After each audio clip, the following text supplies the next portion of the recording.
Hi everyone, welcome back to Misinformation in Science and Society. Here to listen, not to judge. I'm your host Annie, and today with us we have Steven Sloman, who is a cognitive science professor at Brown University. Hi, Morning, how are you? I'm good. How are you? Okay. Thank you for being here. Uh, sure, pleasure. Where are you? Oh, I live in Illinois. So you're in Chicago now?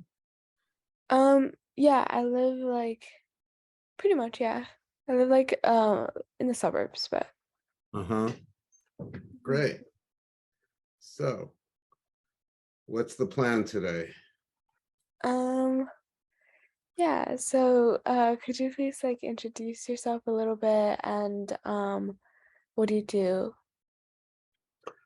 My name is Steven Sloman. I am a professor of cognitive linguistic and psychological sciences at Brown University. And I'm a cognitive scientist, which means I study how people think. I study how the mind works. For years, I've been studying how people reason about causal systems, about how the world works. And more recently, I've been thinking about collective cognition, that is, how we think with other people. Mm. So that's really interesting. So why did you choose this career initially?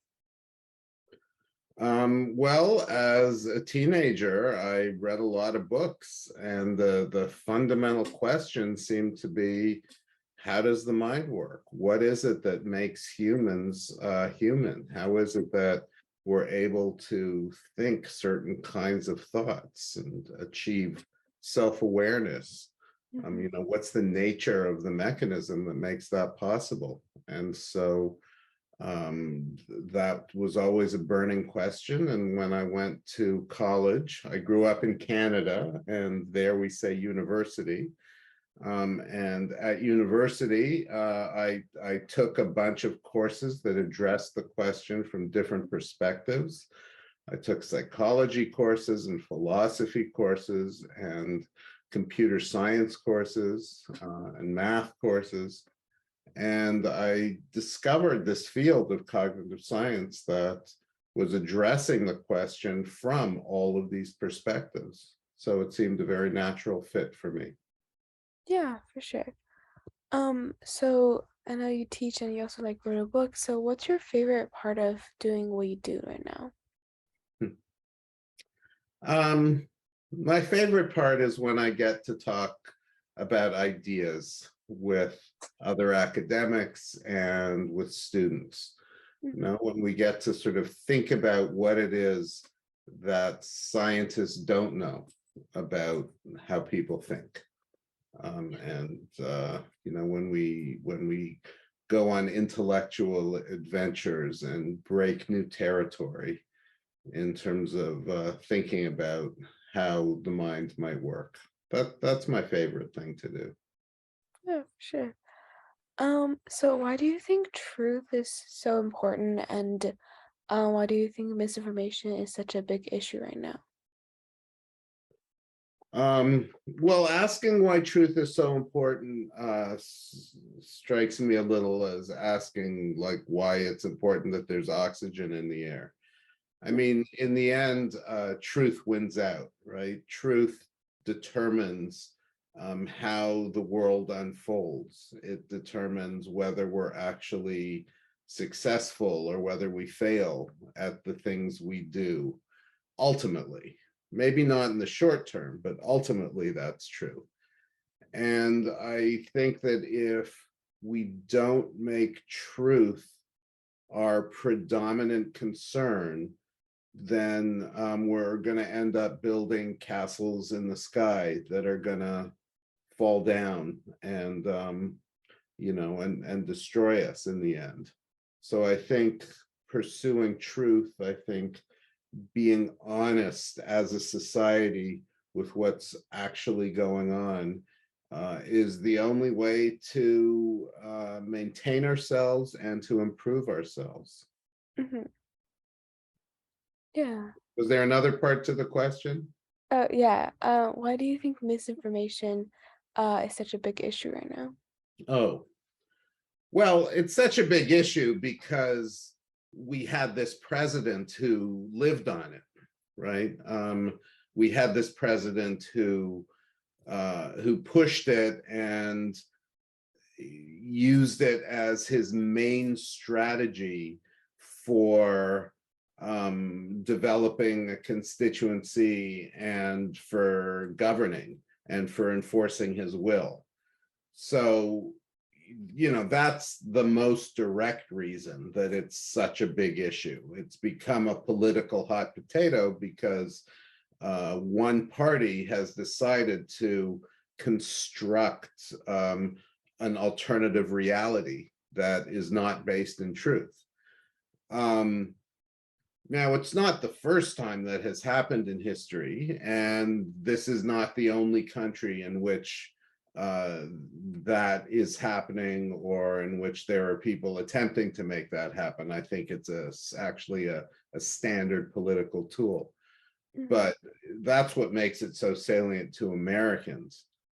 Um, I do think it's important. The other thing that has made it possible for this to happen right now is technology.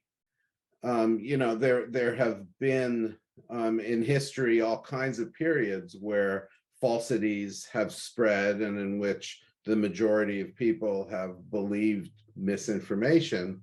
But what's special today is that we have access to so much information that we're constantly confronted by facts, alternative facts, and the discovery that other people are being confronted with alternative facts. So it's just constantly in our face because of the fire hose of information that we're constantly confronted by.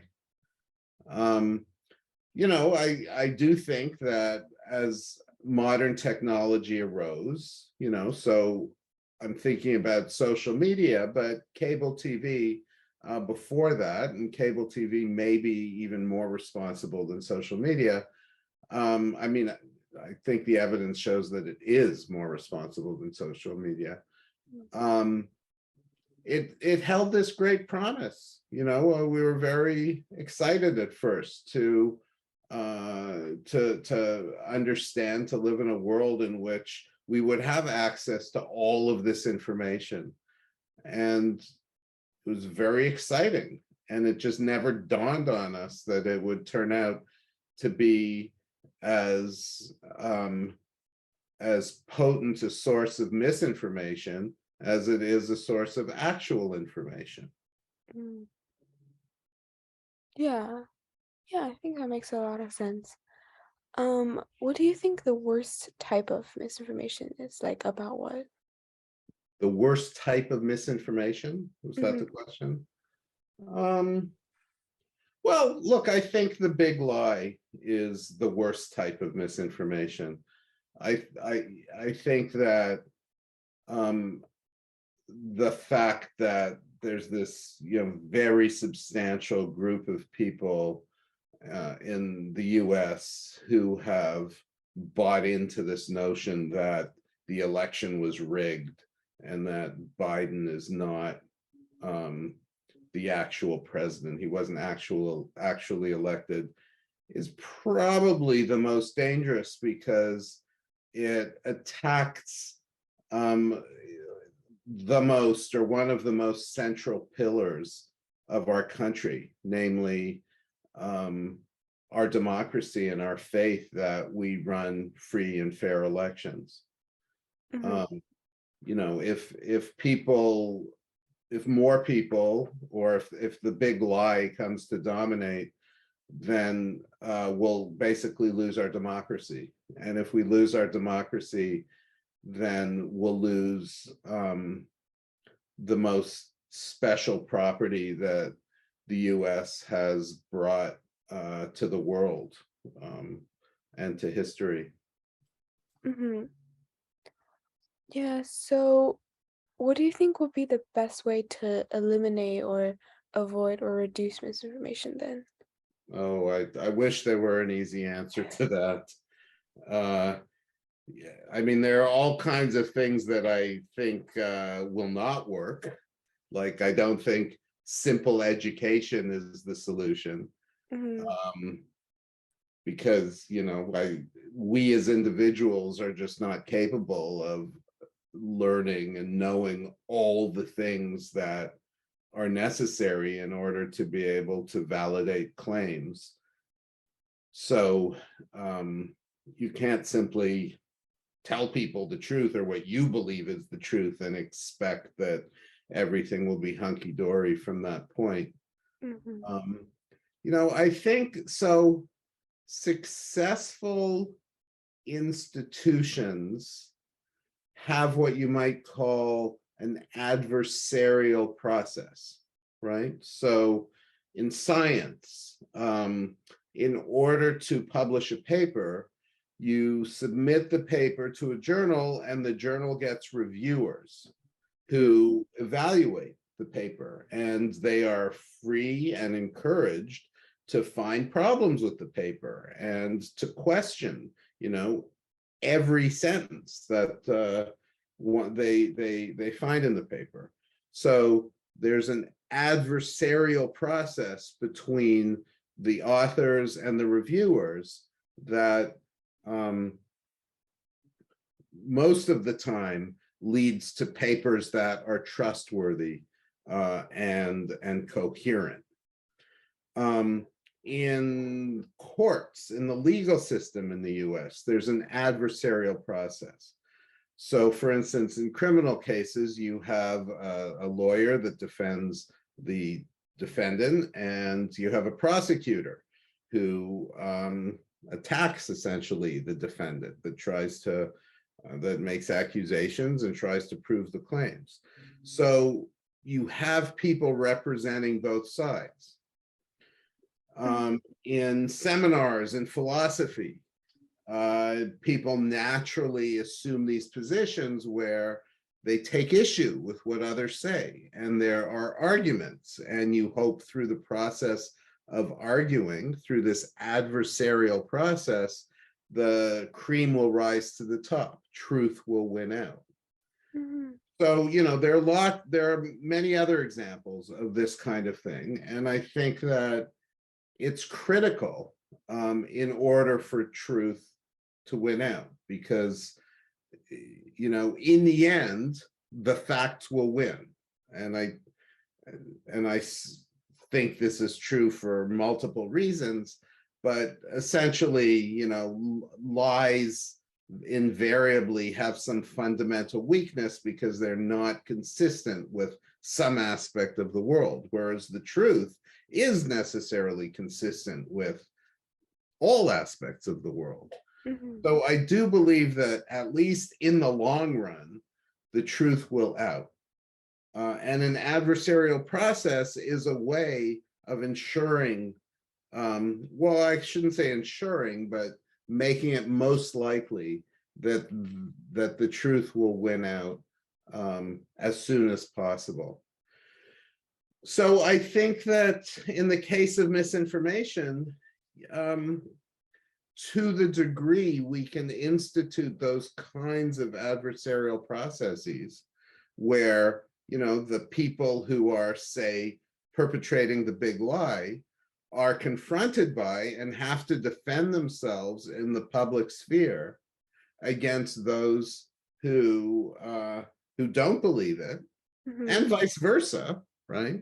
Yeah. um, I think that kind of direct confrontation, certainly it doesn't have to be hostile, it certainly doesn't have to be violent, but there has to be some kind of direct, um, you know, coming to terms, direct engagement by both sides.